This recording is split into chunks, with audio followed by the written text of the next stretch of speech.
Bismillahirrahmanirrahim.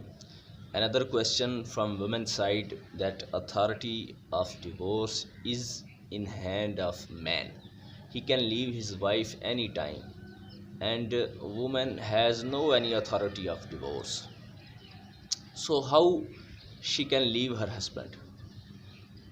First of all, Islam use wealth of man on occasion of marriage.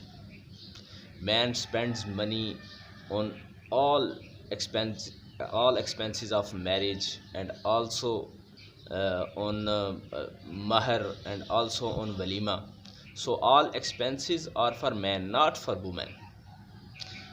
So he spends lot of wealth on his marriage, and after marriage all expenses of woman for whole life are responsibility of man. So total expenses of marriage and whole life are responsibility of man, not of woman. Due to this, man has the authority of divorce, because man spends money for marriage and woman does not spend money. So authority of divorce is not in hand of woman. If Islam give authority to woman, then it's injustice with man, because man spends money on marriage and on meher and on walima, and after marriage woman will use this authority and give divorce to man, and after that she will go to another man, and and will enjoy another man's money. So that Islam gives authority to man, because man spends his wealth on marriage and woman spends nothing and takes money in meher. So Islam does not give authority of divorce to women. The second thing is that there is a loss of man in divorce, because he spends money on marriage, and in situation of divorce there is so much loss of man. So he never gives divorce due to this loss.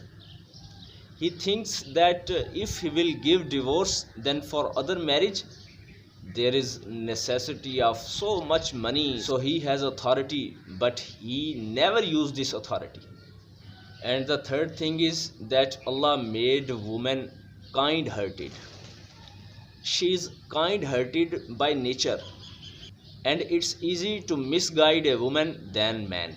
So if authority of divorce is given to woman, then it's possible that another guy misguide her and destroy her happy married life. So Islam shut this door by giving authority of divorce only in hand of husband. The fourth thing is that Islam ordered to women marry in kufu. Kufu means marry with comparable man, not with uncomparable man. This order is for women, not for man. A man can marry with any type of woman, but a woman cannot marry with any type of man. Rather, she will marry with comparable man.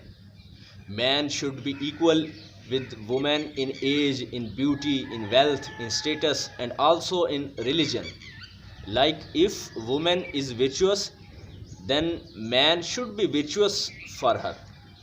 So when a woman marry with comparable personality in all these things, then there are no need of divorce for women. Now that Islam never gives the authority of divorce to women, so Islam says women to marry with comparable man. We never give attention of this order, and after that man and woman create tension in their life. And the fifth thing is that according to Islam, woman has the option of khula. If she don't like her husband, then she can take khula, which is a type of divorce.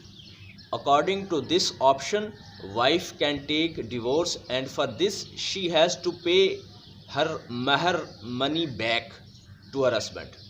Like she should to offer some money to her husband and can take divorce. If she don't like her husband, or in any other situation, she can take divorce by giving some money. Now the question is that if husband is not ready for khula and he is cruel to his wife, then what should she do? So in this situation she has the option of cancellation of marriage, and in some other situations she can cancel her marriage from court, like in condition of cruelty from her husband, or her husband is not fulfilling her basic expenses, and some other situation are available for wife, in that she can cancel her marriage from court. So the conclusion is that Islam protect women from cruelty. I hope you understand.